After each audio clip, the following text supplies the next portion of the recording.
जब भी हम माँ सरस्वती का नाम सुनते हैं तो हमारे मन में एक ही चित्र उभरता है, ज्ञान और विद्या की देवी। लेकिन क्या आप जानते हैं, जैन धर्म में माँ सरस्वती का स्वरूप सिर्फ शिक्षा तक सीमित नहीं है।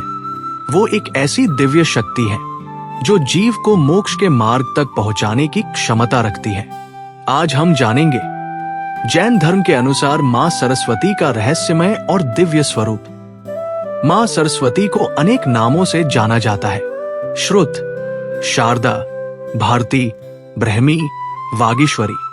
लेकिन जैन धर्म में उनका सबसे महत्वपूर्ण नाम है श्रुत देवी, क्योंकि वो केवल ज्ञान देने वाली नहीं है, बल्कि ज्ञान को जीवंत बनाने वाली दिव्य शक्ति है। जैन धर्म के अनुसार ज्ञान के 5 प्रकार बताए गए हैं। पहला, मति ज्ञान, यानी इंद्रियों के माध्यम से प्राप्त होने वाला सामान्य ज्ञान, जिसका हम दैनिक जीवन में नियमित रूप से उपयोग करते हैं। देखना, सुनना, समझना और सोचना।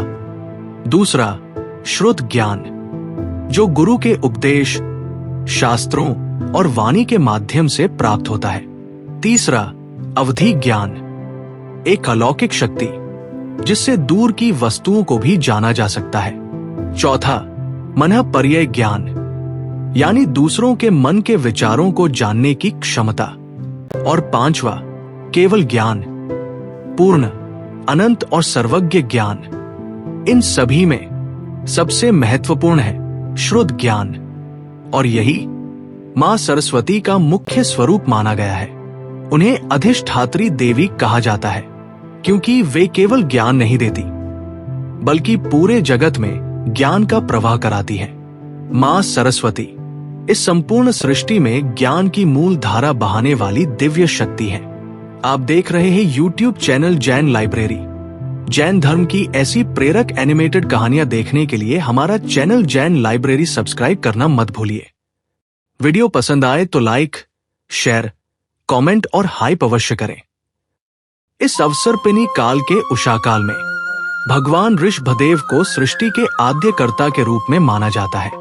उन्होंने अपनी पुत्री ब्राह्मी को लिपि का ज्ञान प्रदान किया और उसी ज्ञान से अक्षरों की एक दिव्य परंपरा का जन्म हुआ, जो आगे चलकर ब्राह्मी लिपि के नाम से प्रसिद्ध हुई। यही ब्राह्मी आगे चलकर वाणी और ज्ञान की देवी बनी, और इस प्रकार मां सरस्वती का इस जगत में दिव्य प्रागट्य हुआ। जैन धर्म में तीर्थंकर भगवंतों के प्रवचनों से जो ज्ञान प्रवाहित होता है, वही शाश्वत श्रुत देवता कहलाता है। उस समय के श्रमण अत्यंत तेज बुद्धि और अद्भुत स्मरण शक्ति वाले होते थे। जैन शास्त्रों को लिखकर नहीं, बल्कि मौखिक रूप से याद रखा जाता था। गुरु अपने शिष्यों को वही ज्ञान श्रुति परंपरा से प्रदान करते थे, क्योंकि धार्मिक ग्रंथों को लिख कर रखना, उन्हें संभालना पड़ता, और ये भी एक प्रकार का परिग्रह माना जाता था। और एक साधु के लिए 5 महाव्रतों में से किसी एक का भी भंग करना धार्मिक कार्य के लिए भी निषिद्ध था। लेकिन समय का चक्र निरंतर चलता रहता है, और एक समय ऐसा आया जब लगातार 12 वर्षों तक भयंकर अकाल पड़ा।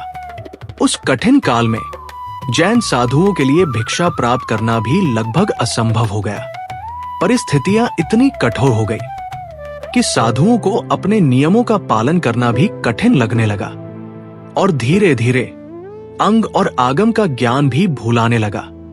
अकाल के वर्षों के बाद जिन साधुओं को जो ज्ञान स्मरण था, उसे एकत्रित करने के लिए एक महासभा आयोजित की गई। इस महासभा में आगमों को पुनः मौखिक रूप से संकलित किया गया।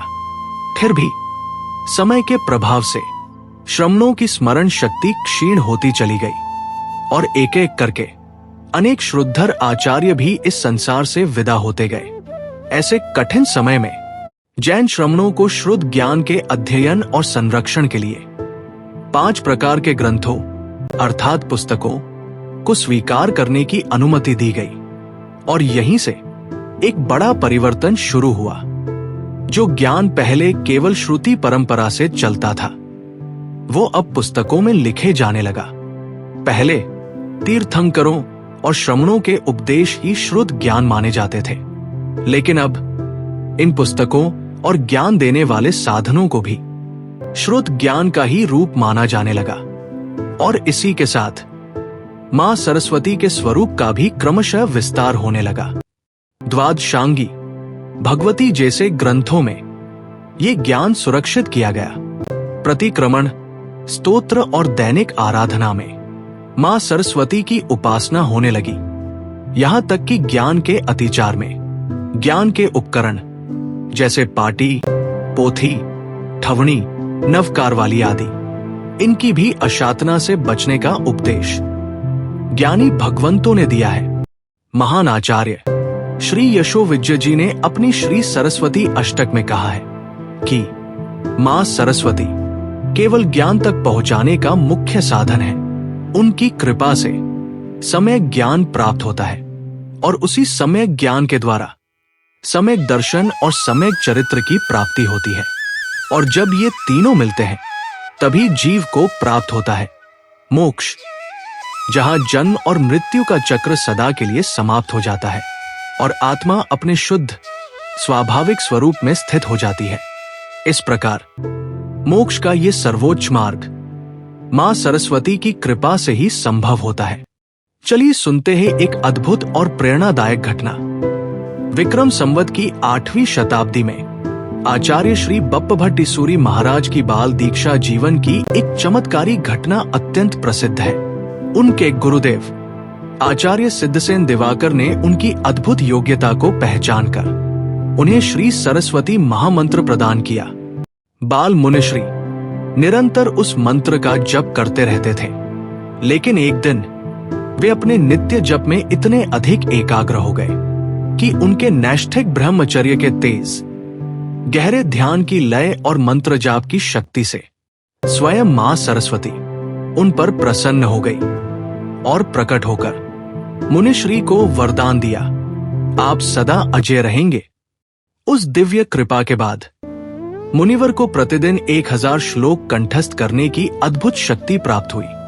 वे सभी शास्त्रों में पारंगत बन गए और जैन शासन के प्रभावक कार्यों में अद्वितीय योगदान देने लगे।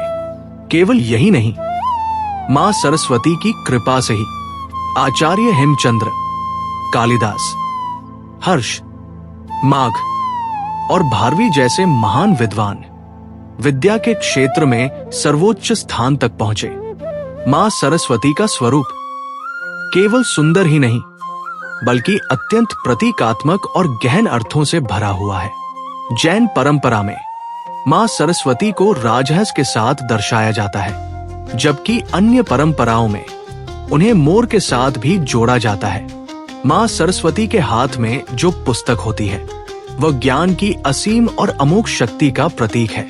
उनके हाथ की माला दीक्षा और साधना का संकेत देती है और यह दर्शाती है कि सच्चा ज्ञान केवल पढ़ने से नहीं बल्कि उपासना और अभ्यास से प्राप्त होता है।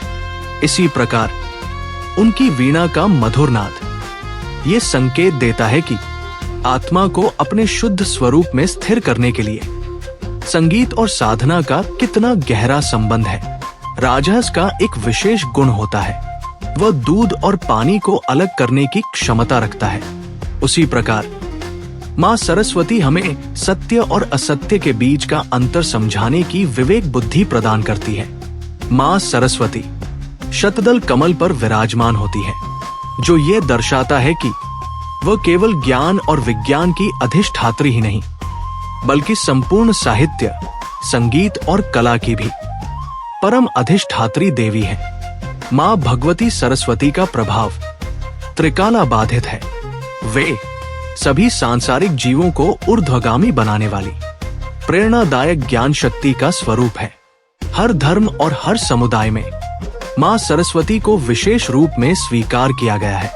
हिंदू धर्म में उन्हें सरस्वती के नाम से पूजा जाता है। वैश्य परंपरा में शारदा के रूप में, बौद्ध परंपरा में प्रज्ञा पारमिता के रूप में और जैन धर्म में श्रुत देवी के रूप में दक्षिण भारत, बंगाल, मेघालय आदि क्षेत्रों में मां सरस्वती त्रिपुरा भारती के नाम से भी विशेष रूप से प्रसिद्ध है।